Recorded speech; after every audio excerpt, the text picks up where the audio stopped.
General Motors once had a problem that sounded like a handful of marbles rattling inside a coffee can. You have heard the ghost of it yourself, in any old engine straining up a steep hill, that metallic ping under the hood. A tiny wrongness. It set off one of the strangest experiments of the last century. Next time you sit in an old truck laboring uphill, listen for it. That knock is not the engine braking. It is the engine complaining. And 100 years ago, that complaint was loud enough and common enough to keep the biggest car makers awake at night.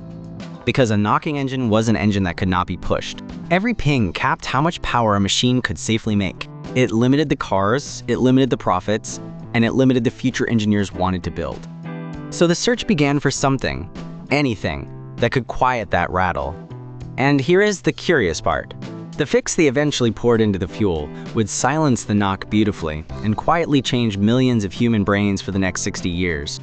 So what is actually making that ugly ping? To understand it, you have to shrink yourself down and climb inside the engine, into the sealed chamber where a tiny controlled explosion is supposed to happen exactly once, at exactly the right instant. Here is the intended sequence. The piston slides up, squeezing a mist of fuel and air into a tight little pocket. Then, right at the top, the spark plug fires. One clean flame front sweeps across the chamber and shoves the piston back down. That smooth push is where all the power comes from. One flame, moving in one direction, timed to catch the piston at the perfect moment. When it works, the engine hums. Knocking is what happens when that timing falls apart. Because when you squeeze that fuel and air hard enough, part of the mixture gets so hot and so pressured that it does not wait for the spark. It ignites on its own, early, in the wrong corner of the chamber, before the real flame arrives. Now two flame fronts are racing toward each other from opposite ends. They slam together in the middle. That collision sends a violent pressure wave hammering against the piston and the cylinder walls, ringing them like a struck bell. That ring is the knock. And it does not just sound bad. Those shockwaves batter metal that was built for a steady push, not a beating. Over time, they crack pistons and chew through engines. To early car makers, knock was not a nuisance. It was a wall standing between them and more powerful cars. So if that violent early ignition was hammering engines apart, the obvious question for a car maker was simple. How do you make the fuel behave? And that hunt landed squarely on the desk of engineers at General Motors. Their first thinking was almost brute force. Comb through chemistry itself. If some compounds made fuel burn steadier, just test compound after compound until one silenced the knock. So that is exactly what they did. The search went on for years. Hundreds of substances were dripped into fuel and burned, one at a time, just to hear whether the pinging softened. Some helped a little, most did nothing at all. But here is the twist that shaped everything. The engineers already knew of a clean fix. Ethanol, plain grain alcohol, blended into gasoline, could tame the knock beautifully. So why not simply use that? The answer was not chemistry. It was ownership. Nobody can patent grain alcohol. Anyone with a still could make it, and any fuel company could sell it. There was no way to lock it down and collect a fee on every gallon. So the real target quietly shifted. They no longer just needed something that worked. They needed something patentable, something cheap, something they alone could own and license. A knock cure that came with its own toll booth attached. So the engineers had a wish list that seemed almost impossible. Cheap, easy to make in bulk, and something they could patent and own. And then, on one test bench, a single compound quieted the knock in a way nothing else had. It was tetraethyl lead, and the astonishing thing was the dose. You didn't need to fill the tank with it. A tiny splash, a few parts in 1,000, was enough to calm an engine that had been hammering itself apart. To see why it worked, you have to remember what knock really is. Fuel detonating early, before the spark, in a violent chain reaction. Lead's job was to interrupt that chain before it could run wild. Lead itself was the reactive agent. As the fuel burned, the lead stepped into the runaway reaction and mopped up the aggressive fragments that trigger early detonation. The chain fell apart. The knock went silent. But raw lead won't dissolve in gasoline. It's a heavy metal. It sinks in clumps. So the chemistry had a second, clever half. The lead was wrapped in 4 ethyl groups, small carbon and hydrogen arms that gasoline loves. Those ethyl arms were the delivery vehicle. They made the whole molecule blend smoothly into the fuel, carrying the lead evenly through every drop. A metal that would never mix on its own now rode invisibly inside the gasoline itself. So they had their miracle drop, this fluid that made engines run smooth. Now they had a product to sell. And the very first decision was what to call the stuff, because one word was a problem. That word was lead. It carried a reputation. People already knew lead was a poison, something you kept out of your food and away from your children. Put it on the side of a pump, and drivers might hesitate. So the marketers made the word disappear. They branded the additive ethyl after the harmless-sounding ethyl groups that carried the lead into the fuel. Bright, cheerful chemical. And nowhere on that name did the metal itself appear. There was one practical problem. Treated gasoline looked exactly like the ordinary kind. Same color, same smell. So they mixed in a reddish dye, a visual tag, so the leaded fuel could be told apart at a glance. The dye did double duty. It warned people not to use the treated fuel for cleaning or other odd household jobs, because a tiny bit of lead was going into every gallon. A splash of red said, "This is not the same stuff." Now here is the business engine behind all of it. A cheaper fuel could have solved knocking too, but you cannot patent a fuel that already exists. You can patent a special additive and sell it by the drop, forever. That is why ethyl went everywhere. The word lead never touched a single pump, but inside the plants where the additive was actually made, that same substance was doing something no red dye could hide. Workers who mixed and handled the concentrated compound began to change. They shook. They stumbled. Some collapsed at their stations, hallucinating creatures that were not there. One factory earned a grim nickname. The men swatted at the air, chasing insects only they could see. It became known as the House of Butterflies. This was not a rumor. Across facilities run by the Ethyl Corporation, DuPont, and Standard Oil, 17 workers died from the effects of lead exposure in the 1920s, before safety procedures were tightened. The deaths reached the newspapers, and the alarm was immediate. If handling this stuff drove factory men mad and killed them, what exactly was pouring out of every tailpipe in the country? The industry moved fast to steady the panic. Leaders staged demonstrations, insisted the danger belonged only to careless handling inside the plant, and drew a sharp line between the factory floor and the open road. The message was simple: trust the process, and the public has nothing to fear. But the men in the House of Butterflies had not been careless. They had simply spent their days near the thing itself. So with workers dead and the public rattled, production of leaded gasoline actually stopped for a while. A voluntary halt. It looked, for a moment, like the whole experiment might quietly end right there. The government convened a committee to review the danger. And here the whole thing hinged on one quiet decision. Who had to prove what? Was the additive guilty until shown safe? Or safe until proven guilty? They chose the second. The committee decided there was no solid proof that leaded gasoline, at the levels people actually breathed, was hurting anyone. And with no proof of harm, the pumps were allowed to keep flowing. Notice how clever that framing is. Nobody had to demonstrate the additive was safe. The burden fell on anyone who wanted to stop it, and they had to show clear, undeniable damage first. That sounds fair. It even sounds scientific. But lead does its damage slowly, invisibly, in tiny amounts spread across millions of people. That is exactly the kind of harm you cannot photograph or prove in a single lab test.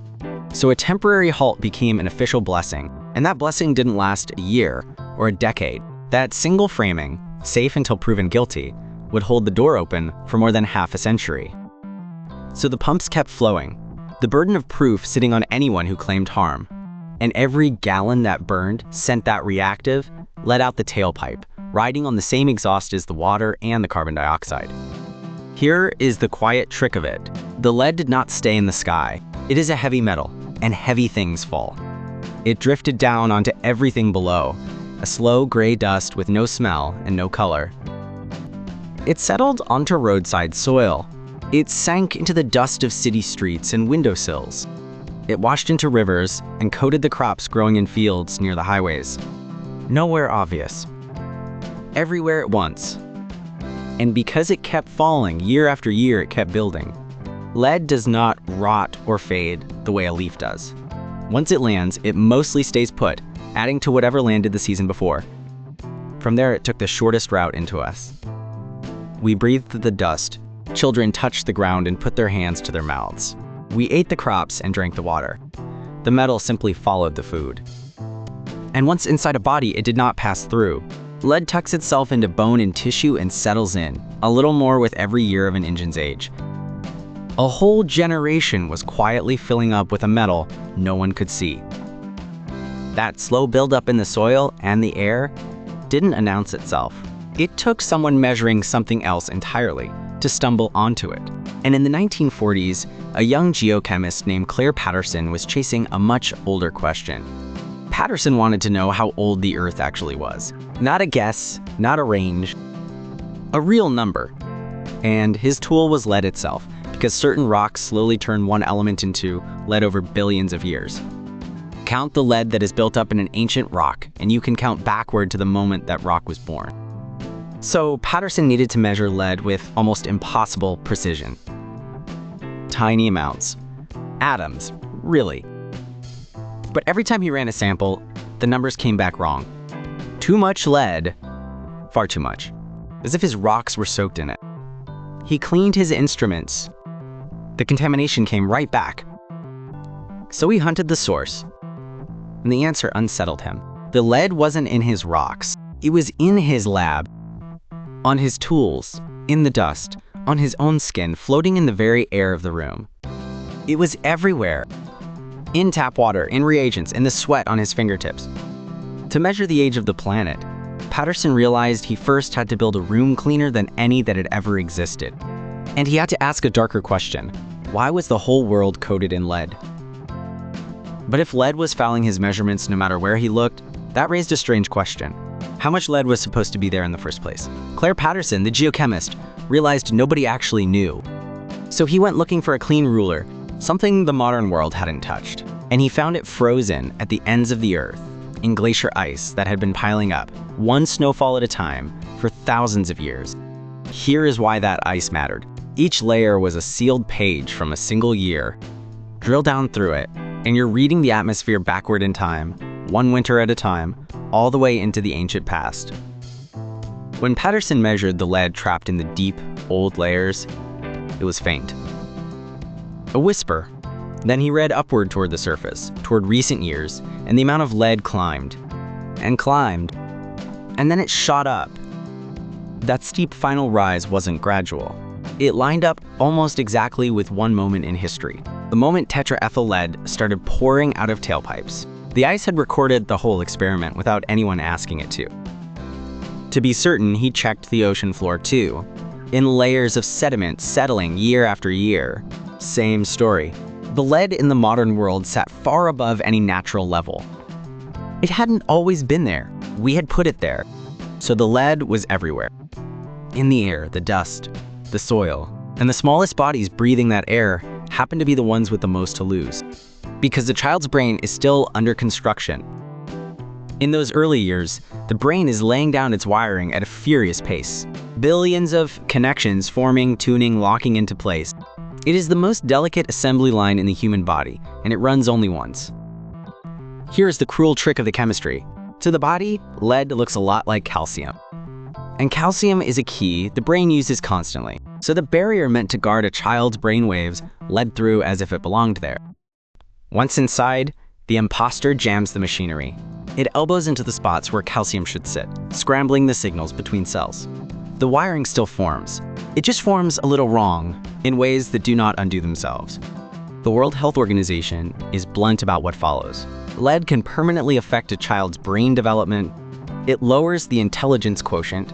It shortens attention span, and it nudges behavior toward the impulsive and the antisocial. And this is the part that unsettles the scientists most. There is no threshold. No little dose the World Health Organization considers safe. Even trace amounts leave a mark. The harm does not wait for a warning light to flick on. Now multiply that by a generation. Not one child, but tens of millions, all breathing the same tailpipe air through the years their brains were being built. A whole cohort shaded a few points down, quietly, without anyone able to point to the moment it happened. So if a poison that quietly shaves points off a child's mind is loose in the air, someone has to prove it. And one man had been trying to, alone, for years. His name was Claire Patterson, a geochemist who kept finding lead where it should not have been. The trouble was who sat on the other side.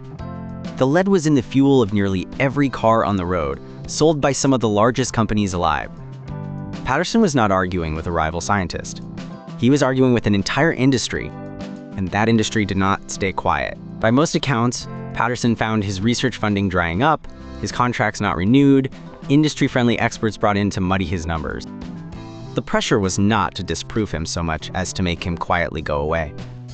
The clever part of the industry's position was the framing. They did not have to prove lead was safe. They only had to insist Patterson had not yet proven it was dangerous. Doubt was cheaper to manufacture than safety. But Patterson had done something the doubt could not easily undo. He had counted the atoms. His ice cores and ocean sediment showed lead in the modern world sitting far above anything natural, and that evidence did not depend on trusting his opinion. It sat there in the layers. Piece by piece, the layers won. Sitting on a National Research Council panel in the late 1970s, Patterson helped push the official verdict toward the truth he had measured.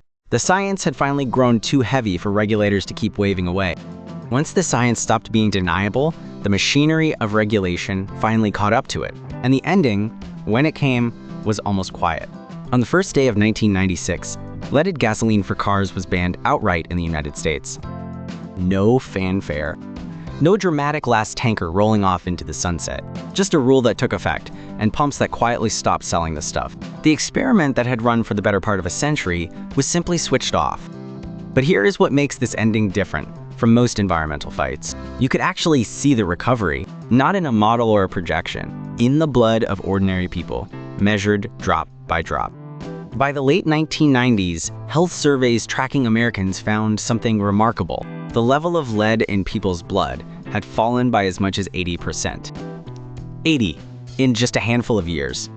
Think of what that number really says. The poison had never been coming from inside people. It was pouring in from outside, from every tailpipe on every road. Cut off the source, and bodies began flushing it away on their own. A whole population detoxifying at once, tracked in the numbers, year after year. It was proof that Claire Patterson had been right all along, written in the very samples he once could not keep clean.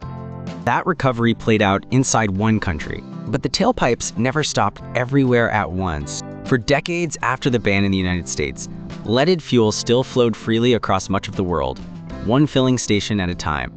Then, in 2021, the United Nations Environment Program announced the finish line. The very last country still selling leaded petrol had finally stopped. After nearly a century, the invisible experiment was over. No tailpipe on Earth was still spraying it into the air. Almost. Because one machine kept its exception. Small piston aircraft, the little planes buzzing over regional airfields, still burn a leaded aviation fuel. It is now among the largest remaining sources of lead drifting into human bodies. You might expect a reckoning. There never was one. No company was ever fined for putting lead into the air, and no executive was ever charged with a crime. When workers died making it in 1924, a grand jury brought no charges at all, and within 2 years, a government panel cleared the additive to keep selling. The billion-dollar lead lawsuits you may remember were about paint, a different product made by different companies. The people who put lead into the gasoline of an entire planet kept their fortunes, and they kept their names. So step back and look at the whole shape of it.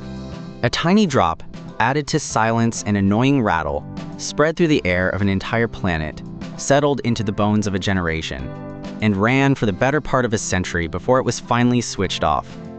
So the next time an engine pings on a hill, remember what that little knock once set loose.